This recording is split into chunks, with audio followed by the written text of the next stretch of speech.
Guys, तो मैंने अभी थोड़ी देर पहले ही Amazon MX प्लेयर की वेब सीरीज प्यार पैसा और प्रॉफिट देख के खत्म करी है। और सर बताऊं यार, ये सीरीज मुझे पसंद आई। मतलब लिटरली यार, बहुत ज़्यादा अच्छी तो नहीं थी क्योंकि इस तरह की कमिंग ऑफ एज ड्रामास अभी हमने रिसेंट टाइम में काफ़ी देखे हैं। लेकिन हाँ, जो कॉन्सेप्ट था, जो दिखाया गया एक लड़के का कैरेक्टर, वो काफ़ी ज़्यादा लोगों को काफ़ी ज़्यादा रिलेटेबल लग सकता है। स्पेशली वो लोग जो अपने घर से दूर किसी दूसरे शहर में आते हैं कमाने के लिए, और उन लोगों को शायद ये ज़्यादा हिट करने वाला है, ऐसा मुझे लगता है। ये मेरा पर्सनल ओपिनियन है।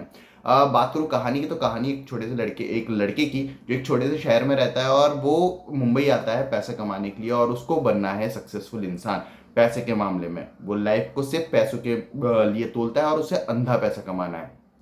तो वो क्या ये कर पाता है या नहीं कर पाता है, और किस तरह की मुश्किलों का उसको सामना करना पड़ता है, ये सब जानने के लिए आपको ये सीरीज देखनी पड़ेगी। अगर मैं इसके स्क्रीन प्ले की बात करूँ तो पर्सनली इस सीरीज का स्क्रीन प्ले ठीक ठाक है।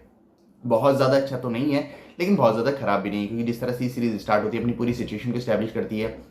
हमें कैरेक्टर्स के साथ इंट्रोड्यूस कराया जाता है, बताया जाता है कैरेक्टर्स किस तरह के किस सिचुएशन में क्या कुछ कर रहे हैं। वो सारी चीज़ें ठीक है। हमारे स्टार्टिंग से इस सीरीज में थोड़ा बहुत कनेक्शन बन जाता है, और हम जानना चाहते हैं कि अब आगे क्या होने वाला है और कैसे होने वाला है। फिर जिस तरह से ये सीरीज आगे बढ़ती है, अपने आप को कंक्लूड करती है, वो सारी चीज़ें भी मुझे बस ठीक ठाक लगी। किसी पॉइंट पे ऐसा फील नहीं आया कि मैं पूरी तरह से इन्वेस्ट हो चुका हूँ, जो कि कुछ भी चल रहा है उसे पूरी तरह से इंजॉय कर रहा हूँ, ऐसा बिल्कुल भी नहीं होता है। लेकिन हाँ, कुछ कुछ हाई पॉइंट्स आते हैं जब आप हिट करते हो, आप रिलेट करते हो चीज़ों के साथ, जो कि काफ़ी अच्छी थी। लेकिन ओवरऑल अगर आप सीरीज की बात करोगे तो काफ़ी सारे ऐसे पॉइंट्स हैं जहाँ पर ये रिलेटेबल भी नहीं होती, ये लॉजिकल भी नहीं होती है, और कुछ चीज़ें इस तरह से दिखाई जाती हैं जिसके का कोई सेंस नहीं बन रहा होता है, जो कि स्क्रीन प्ले का सबसे बड़ा फ्लॉ था। क्योंकि इस सीरीज को अगर स्मूथ रखा जाता है, जैसे कि रिसेंट टाइम में अगर आपने जमुना पार देखी होगी, जो कि मुझे पर्सनली पसंद आई थी काफ़ी ज़्यादा, तो अगर आपने जमुना पार देखी होगी तो उसका स्क्रीन प्ले काफ़ी ज़्यादा स्मूथ था, काफ़ी इजीली उन्होंने ट्रांजिशन दिखाया था। जो उस सीरीज का कैरेक्टर था, मतलब वो सी की तैयारी कर रहा है, फिर वो नौकरी में जाता है, सक्सेस पाता है, फिर उसको पता चलता है कि इसके डार्क साइड्स क्या है, फैमिली से कनेक्ट होता है, फिर जाके वो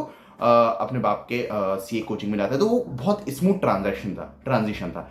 इसमें वो नहीं है। मतलब जिस तरह से कैरेक्टर्स का दिखाया गया उतार चढ़ाव, वो फ्लो प्रॉपर नहीं था, जिसके कारण हम इन कैरेक्टर के साथ कनेक्ट नहीं हो पाते। जो कैरेक्टर्स के बीच के डायनामिक्स थे वो भी इसी तरह के, मतलब जो एक ट्रांजिशन आने चाहिए कैरेक्टर्स के बीच के डायनामिक्स में, वो नहीं आते हैं। वो एकदम से सडन होते हैं, या फिर होते ही नहीं है काफी देर तक, जो कि काफी ज्यादा बुरी बात थी। ट्विस्ट एंड टर्न्स के नाम पे कुछ चीजें दिखाने की कोशिश की जाती है, लेकिन वो पर्सनली मुझे तो कुछ काम करते हुए नहीं लगे।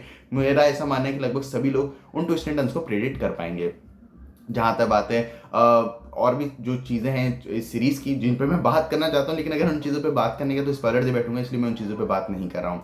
बात करो एक्टर्स की परफॉर्मेंस की, तो सभी एक्टर्स का काम ठीक ठाक है। किसी का भी काम बहुत ज़्यादा अच्छा नहीं है, लेकिन किसी का भी काम बहुत ज़्यादा बुरा भी नहीं है। सबका काम बस काम चला हुआ है। जहाँ तक बात है डायरेक्शन और एडिटिंग की, डायरेक्शन मेरे ख्याल से काफ़ी ज़्यादा बेहतर होना चाहिए था, क्योंकि डायरेक्टर ने काफ़ी ज़्यादा गलतियाँ करी। अगर आप सीरीज़ को देखोगे, ऑब्जर्व करोगे, तो आपको समझ आएगा कि डायरेक्टर जो फ्लो था सीरीज का, वो मेंटेन नहीं कर पाए हैं। ऑल दो मैं इसमें स्क्रीन प्ले राइटर की भी गलती मानूंगा, लेकिन डायरेक्टर की ज़्यादा बड़ी गलती है, क्योंकि उनको फ्लो मेंटेन करना उनका काम है, और वो अगर ऐसा करने में फेल हुए तो सबसे बड़ी गलती उनकी है। जो एडिटिंग है वो भी मेरे ख्याल से थोड़ी और बेटर होनी चाहिए थी। बात करूँ प्रोडक्शन क्वालिटी की, तो वो ठीक ठाक है। तो ओवरऑल ये सीरीज अच्छी बन सकती थी, लेकिन कहीं ना कहीं एक मीडियोकर सीरीज बन के रहेगी। ऑल दो कॉन्सेप्ट मुझे काफ़ी पसंद आया, जो कैरेक्टर था, जो पूरी सेटिंग थी, वो मुझे पसंद आई है। और साथ ही साथ जब अगर मैं बैठ के सोच रहा हूँ इस सीरीज के बारे में, तो एक अच्छा एक्सपीरियंस ही फील हो रहा है। लेकिन अगर मैं सीरीज के फ्लॉस की बात करूँ तो वो कम नहीं है, वो भी अच्छे खासे हैं।